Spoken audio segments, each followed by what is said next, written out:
India TV YouTube channel को subscribe करें और बेल आइकन दबाएं।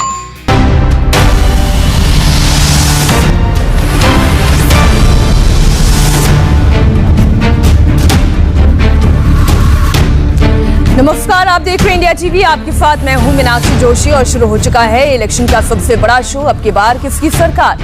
हमारी नजर उत्तर प्रदेश और पंजाब की उन बड़ी खबरों पर रहेगी जिसका असर होगा 2022 के दंगल पर। तो बिना देर किए आज की 3 बड़ी खबरें कौन सी हैं उस पर एक नजर डालते हैं। आज की 3 बड़ी खबरों में पहली बड़ी खबर उत्तर प्रदेश से है, जहां धर्मांतरण का मुद्दा लगातार चरम पर है।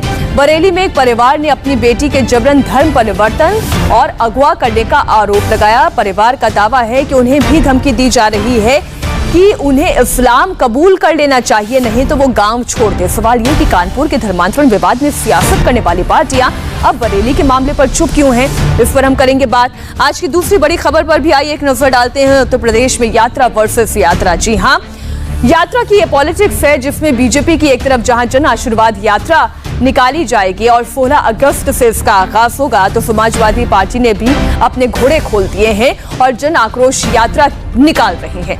साफ है कि चुनाव से पहले उत्तर प्रदेश का सियासी पारा हाई रहने वाला है। आज की तीसरी बड़ी खबर चुनावी राज्य पंजाब से है, जहां पंजाब में सिद्धू के सलाहकार ने कैप्टन को डायरेक्ट चैलेंज कर दिया है। क्या है ये पूरा मामला और कैसे ये सवाल खड़े होते हैं कि पंजाब के मुख्यमंत्री और पंजाब में कांग्रेस प्रदेश अध्यक्ष के बीच में है तनातनी, वो पूरी खबर हम आपको बताएंगे। लेकिन आज की पहली बड़ी खबर, आइए सबसे पहले उस पर हम एक नजर डालते हैं। उत्तर प्रदेश में यात्रा की सियासत पर जोर है, लेकिन उससे पहले धर्मांतरण का मामला तूल पकड़ रहा है। परिवार ने एक लड़की को अगवा करके धर्मांतरण का आरोप लगाया है। इलाके के मुस्लिम परिवार पर धर्म परिवर्तन कराने का आरोप लगाया गया है। पुलिस ने धर्म परिवर्तन और अपहरण के मामले में मामला तो दर्ज कर लिया है, लेकिन एक बात तय है कि कानपुर में धर्मांतरण के मुद्दे पर सियासत करने वाली सियासी पार्टियां अब बरेली के मुद्दे पर चुप्पी साधे हुए हैं।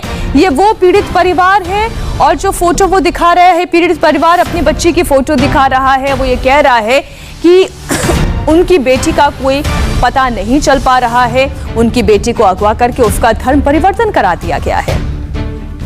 मेरी लड़की मार्केट में साई में सौदा लेने गई थी, वहीं से अगवा करके ले गए हैं मुसलमान लोग और धर्म परिवर्तन करा दिया।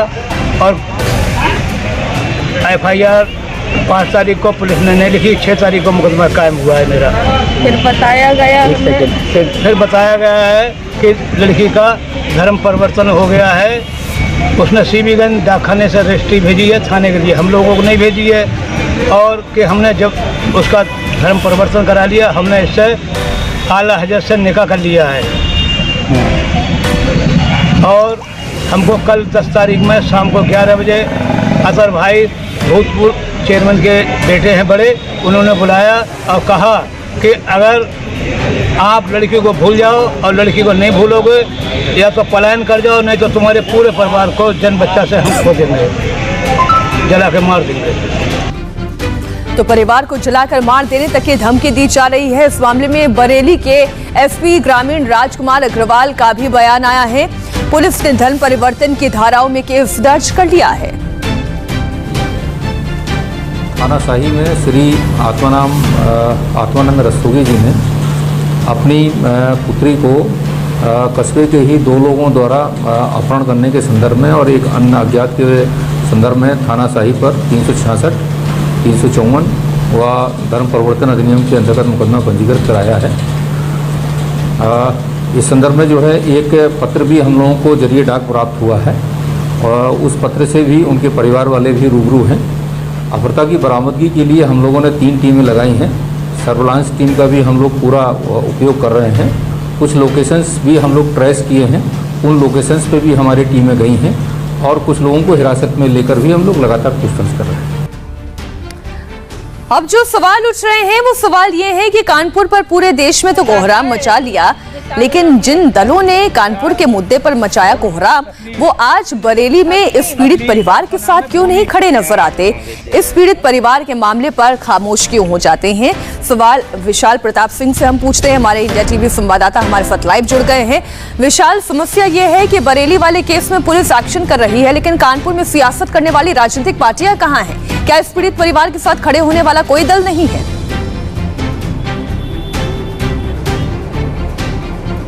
देखिए मीनाक्षी, बहुत अहम सवाल उठाया आपने कि जिस तरीके से कानपुर की घटना सामने आई उसको लेकर के समाजवादी पार्टी के मुखिया तरफ से भी ट्वीट किया गया और जानकारी मांगी गई सरकार से कि इस मामले में सरकार आखिर क्या कर रही है। लेकिन जब बरेली का मामला आया है जिसमें एक बच्ची को इलाके के ही जो मुस्लिम परिवार के लोग हैं उन्होंने अपहरण किया है और बाकायदा रजिस्टर्ड डाक के जरिए बच्ची के परिवार वालों को धमकी दी गई है, या तो अपना धर्म कबूल कर लो जो हम कह रहे हैं, या तो इलाके से पलायन कर लो वरना तुमको जला के मार दिया जाएगा। बरेली पुलिस ने इस मामले में एफआईआर दर्ज कर ली है और कहा है कि जल्द से जल्द आरोपी पुलिस की गिरफ्त में होंगे। लेकिन सवाल मीनाक्षी ये उठता है कि जब सरकार एक कानून ला चुकी है उसके तहत नए मामलों में एफआईआर दर्ज हो रही है, लगातार सख्ती की बात कही जा रही है, बावजूद इसके कुछ लोग निश्चित तौर पर संरक्षण दे रहे हैं ऐसे आरोपियों को जो दरअसल लोगों को बहला फुसला करके, लालच दे करके, डरा धमका करके पहले तो अपहरण कर रहे हैं और उसके बाद किसी दरगाह पे ले जाकर के लड़की का यहाँ पर धर्म परिवर्तन कराया गया है। तो परिवार वाले निश्चित तौर पर डरे हुए हैं, सहमे हुए हैं। लेकिन बरेली के मामले में अभी किसी विपक्षी पार्टी का न तो ट्वीट आया है, न तो बाइट आई है, न तो इन्फॉर्मेशन आई है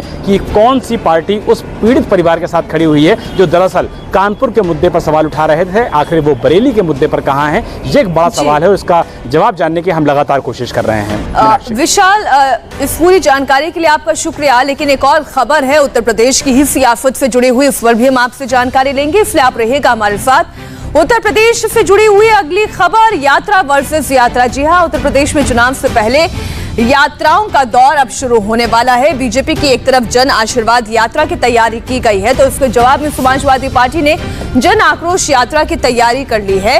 ये अखिलेश यादव को आप देख रहे हैं, साइकिल में सवार होकर, लाल टोपी लगाकर ये साइकिल चलाते हुए यात्रा निकाल रही हैं, जिसमें बेटियों के सुनवाई की मांग कर रहे हैं, बेरोजगारों के लिए आवाज उठा रही हैं, महंगाई का मुद्दा उठा रही हैं।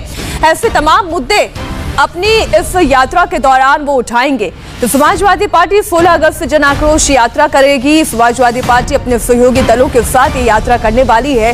समाजवादी पार्टी के सहयोगी महान दल के अध्यक्ष केशव देव मौर्य 16 तारीख से पीलीभीत में इसकी शुरुआत करेंगे। लेकिन उससे पहले ये तस्वीर आप देख रहे हैं।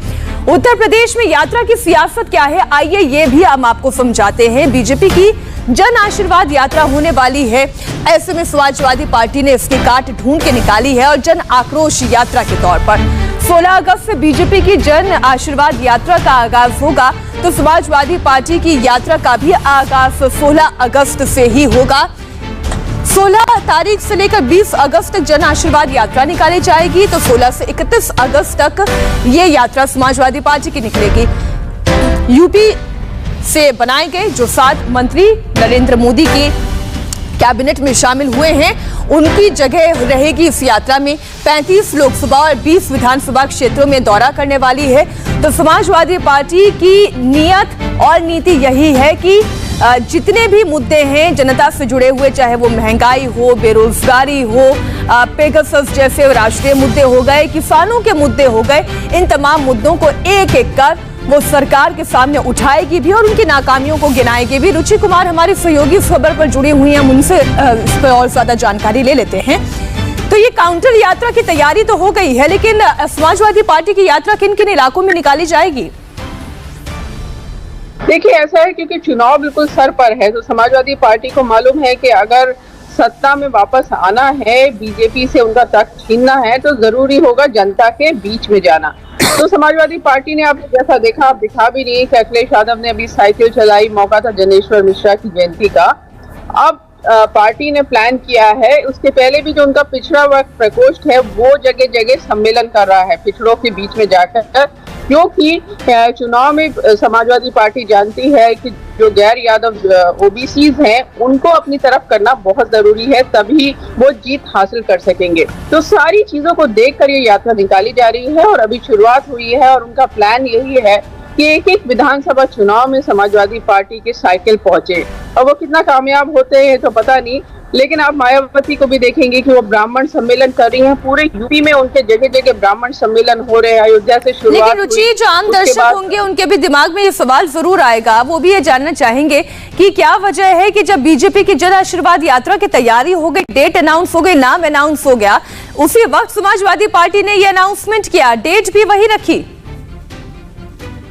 देखिए, ऐसा है, समाजवादी पार्टी ने पिछले महीने मीटिंग की थी अपने जो उनके अलग अलग संगठन है, और उसमें ये तय किया गया था कि इस तरह से अब अगस्त के महीने से जनता के बीच में जाने की का पूरा एक खाका तैयार किया गया था कि कब कब कौन कौन सी यात्रा होंगी, कहाँ सम्मेलन होंगे। उसी के तहत ये निकाला जा रहा है। और बीजेपी भी, क्योंकि उनके नए मंत्री बने हैं तो उनको क्षेत्रों में भेज रहे हैं। बीजेपी को ऐसा लग रहा है कि जो नए मंत्री हैं ये जाएंगे, आशीर्वाद लेंगे, तो कम से कम यूपी की 120 विधानसभा सीट्स ऐसी हैं जिस पर इसका असर पड़ेगा। तो सभी पार्टी, चाहे वो बीजेपी हो, चाहे समाजवादी पार्टी हो, चाहे बीएसपी हो, सब मैदान में है विधानसभा चुनाव के। मीनाक्षी जी, शुक्रिया इस पूरी जानकारी के लिए आपका। लेकिन चुनाव की एक अगली बड़ी खबर भी उत्तर प्रदेश से आ रही है। उत्तर प्रदेश के पूर्व आईपीएस अमिताभ ठाकुर का एक बड़ा बयान आया है।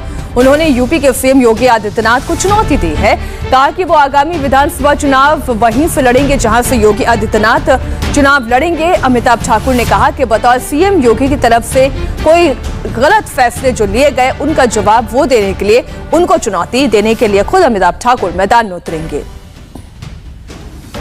मुख्यमंत्री के रूप में योगी आदित्यनाथ द्वारा तमाम अलोकतांत्रिक, विभेदकारी, दमनकारी और उत्पीड़नात्मक कार्य और आचरण किए गए और नीतियां बनाई गई। इन सबों के विरोध में मैंने यह निर्णय लिया है कि आगामी विधानसभा चुनाव में योगी आदित्यनाथ जहां से भी चुनाव लड़ेंगे वहां से मैं भी निश्चित रूप से चुनाव लड़ूंगा। विशाल हमारे साथ जुड़े हुए हैं। विशाल, देखिए, चैलेंज तो कोई भी कर सकता है, चैलेंज करना, लेकिन उसके पीछे उनकी ताकत क्या है? क्या वाकई में वो चैलेंज कर पाएंगे योगी आदित्यनाथ को?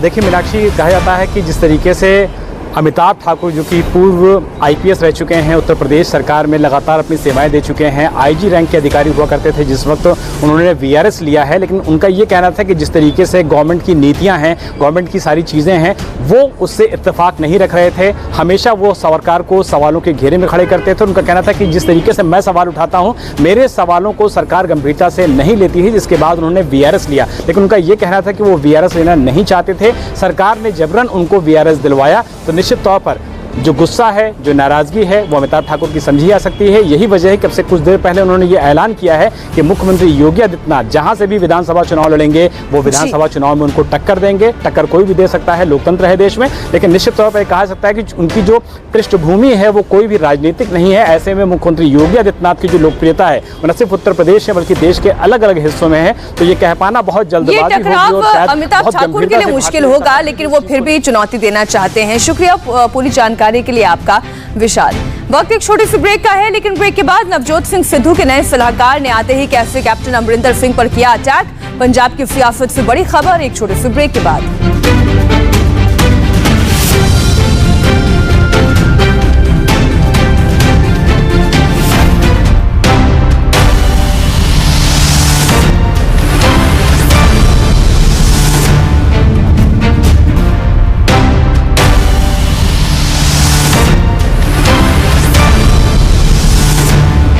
के बाद एक बार फिर आपका स्वागत है। आप देख रहे हैं अब की बार किसकी सरकार, और अब अगली बड़ी खबर जिसका सीधा कनेक्शन पंजाब के आगामी विधानसभा चुनाव से है।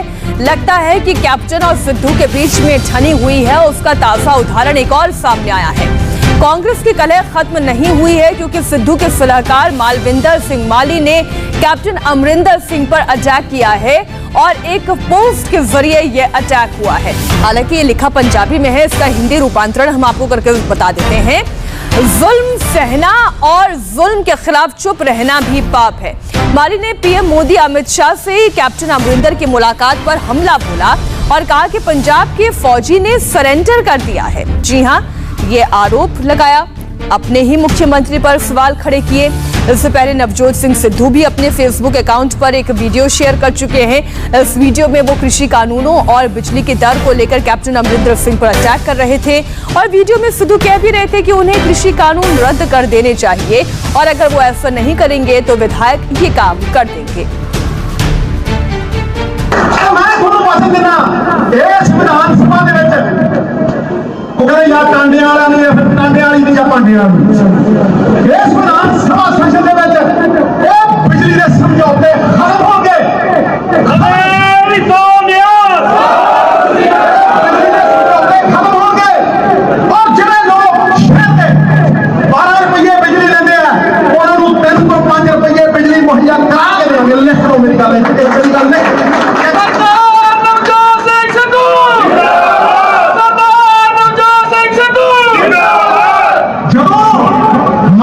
बिजली 2 रुपये दी है, सोलर बिजली 2 रुपये दी है, 17 रुपये क्यों फ्री दे लंबू 6 फुट 4 इंच का है जो चिट्टियां गड्डियां के ट्रक बेचे धम से गोडा रख के मुंह करके पता क्यों ना फेरे दसे कोई रिपोर्ट भी लागू हो।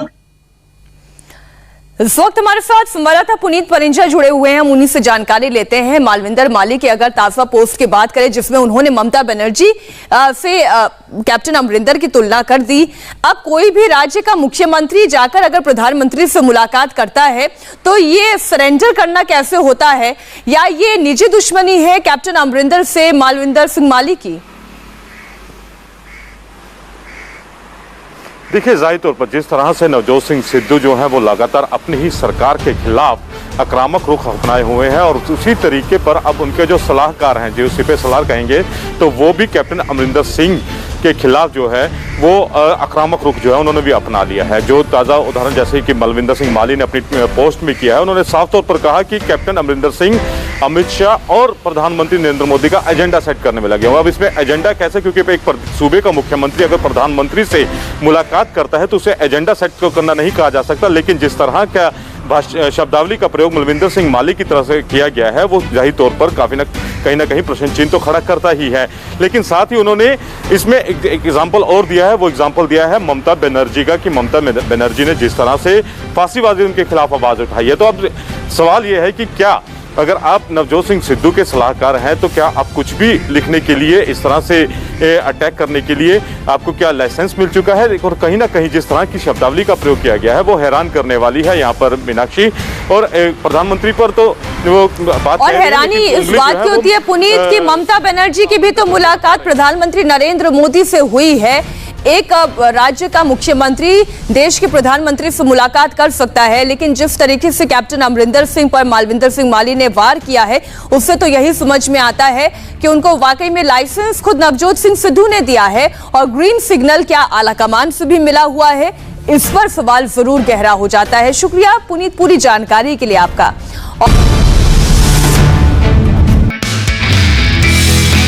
नमस्ते, मैं हूं मीनाक्षी जोशी। वीडियो और खबरों से अपडेट रहने के लिए India TV YouTube channel subscribe करें, बेल आइकन दबाना ना भूलें। जुड़े रहें इंडिया टीवी के साथ।